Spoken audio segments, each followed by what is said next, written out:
Thank you, Carol.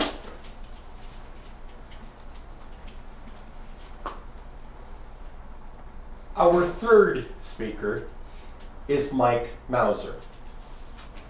Mike has been a long-time Toastmaster. He has been a Toastmaster in Alaska, Washington, D.C., and Colorado. He and his wife have joined Toastmasters because of their careers.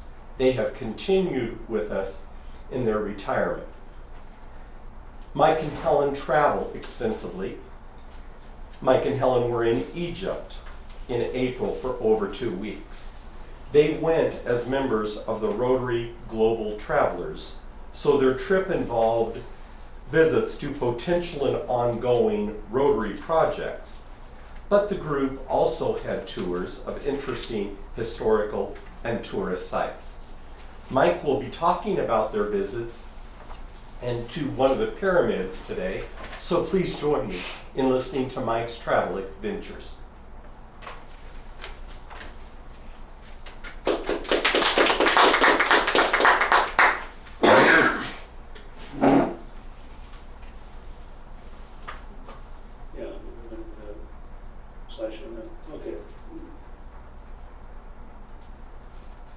Yeah, we were delighted. In fact, Helen was ebullient to be able to see the Great Pyramid from our hotel on the first day we were in Egypt.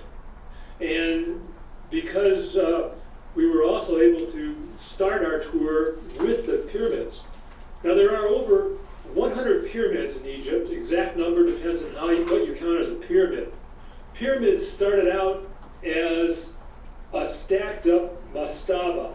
A mastaba is a flat roof rectangular structure with sloping sides, and the pharaohs and other officials were buried underneath them. At some point, however, the fashion for the pharaohs anyway became stacking these mastabas on top of each other, and so we have our first pyramid, the step pyramid of Djoser.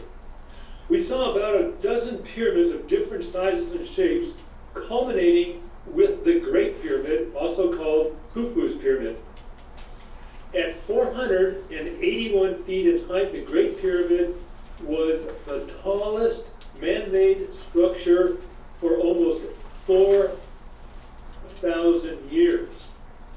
I would like to give you some sense of how these pyramids appeared originally, but I'll start with how they look now. This is an aerial photo of the 3 major pyramids on the Giza Plateau, and you can see that the Khufu's Pyramid is the first one on top. It's the largest one. The next one was built later, that was Khafre's, and the third was built after that, Menkare's. You'll notice that there's a lot of open space around these pyramids. This is where most of the material was quarried for the pyramids, the limestone that was used. But also there were extensive tombs, temples, and other structures associated with the temples. In fact, excavation is continuing even to this day, and there's discoveries being made. Now, here is how Egyptologists think that the pyramids looked thousands of years ago. The Nile River was much closer to the Giza Plateau at that time. In fact, there were docks associated with the pyramids, and they were used to bring in some of the more fine limestone and granite that was quarried elsewhere. And you can see where the temples might have been. But notice that the 2 pyramids you can see, the Great Pyramid and Khafre's Pyramid, look like they have smooth sides.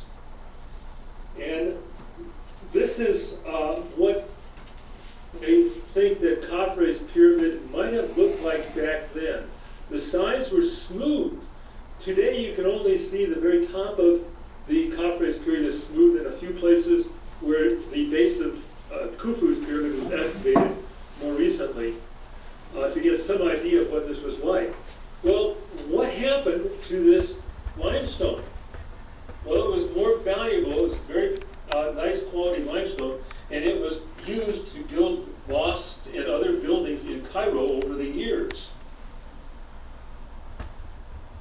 Now, the Great Pyramid looks like it's just made of stacked blocks of quarried limestone, but a substantial part of it is actually backfill of a kind of a concrete and rubble and even sand. So it's not just a solid mass of blocks. Tourists are allowed to access the interior of the pyramid, and I was really looking forward to this. This is a cross section. It shows where the original entrance is.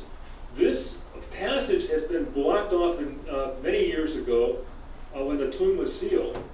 And we entered, well, this original passage led down to what's known as the Queen's Chamber, which is subterranean, and it was never finished.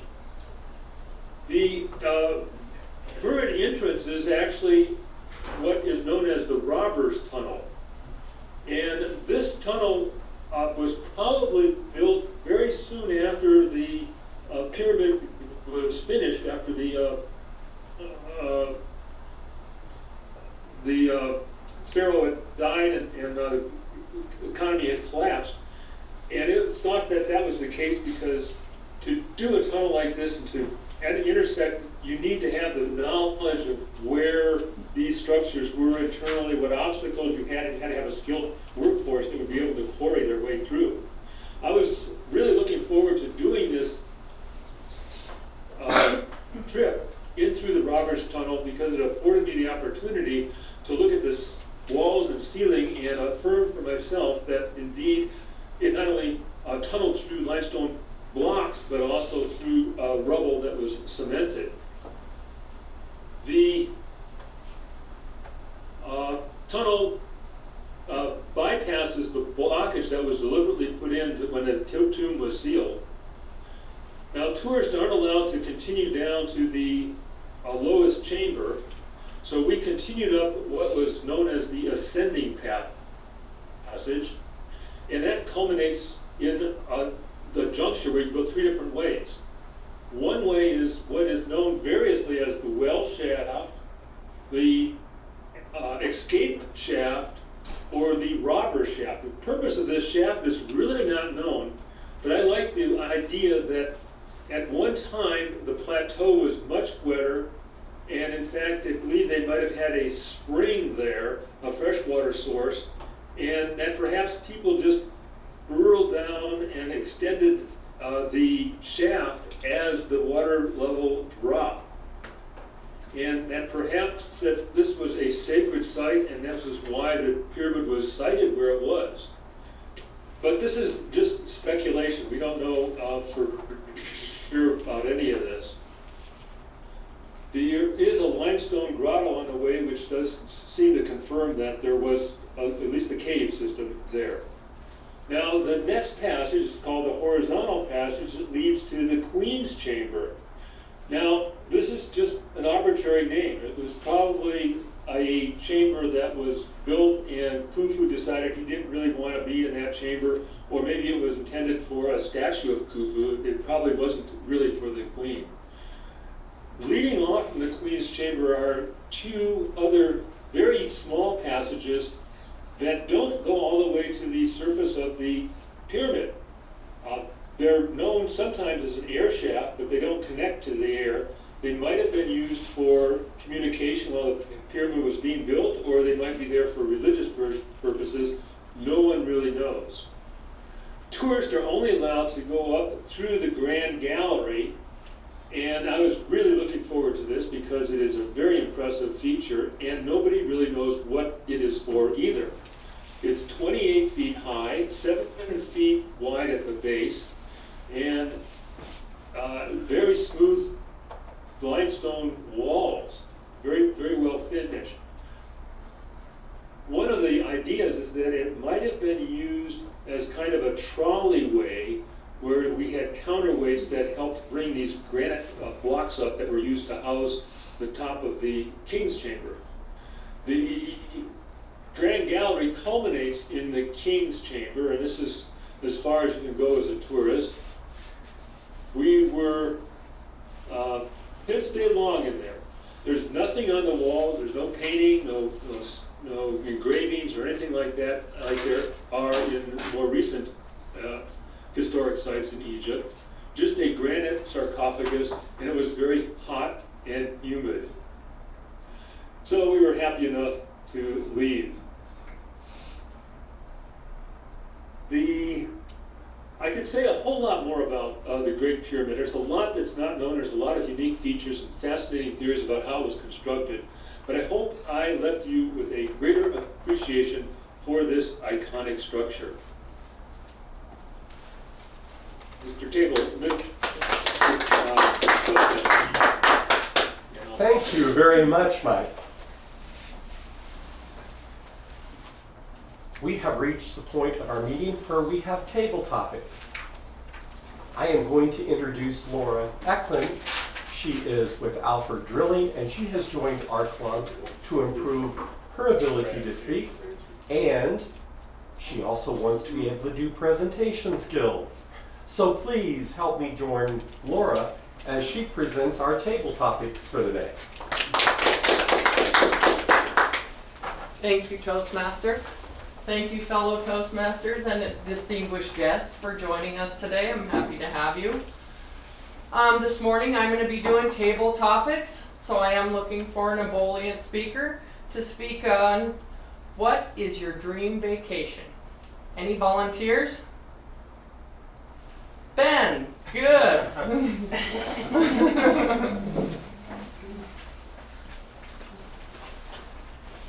Thank you, Table Topics Master, for that.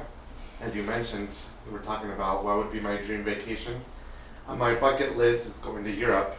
I haven't planned when, but it's on my dream board to do a tour through Europe, go through Paris, go through France, do all the sightseeing.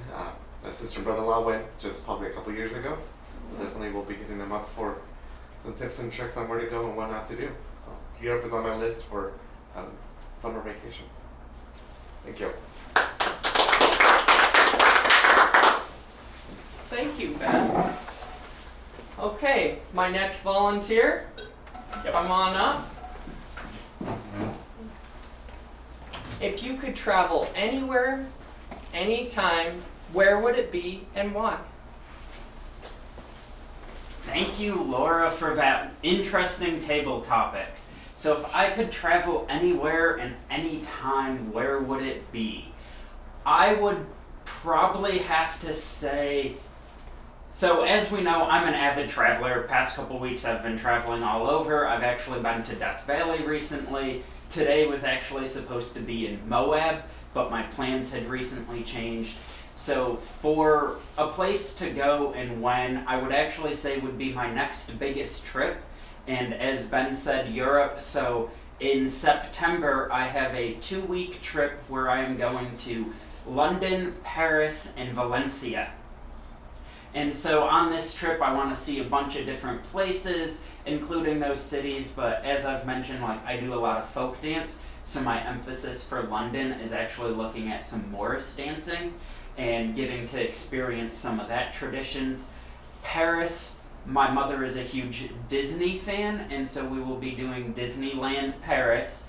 And then Valencia, when I was in high school, I hosted a foreign exchange student from Valencia, and I had went and visited him once in 2015, and now I'm going back to visit him again. And he is a restaurant owner of 2 different restaurants in Valencia, so I'm looking forward to the Valencian food. And that would be my plan for anywhere. Where would I go? It's my next trip. Thank you. Thank you very much for sharing. Now I would like to have a volunteer from the group on the screen. And to speak of 3 things that make you happy no matter what. Any volunteers? All right, go ahead, Brad. Good morning, everyone. Thank you, Madam Table Topics Master.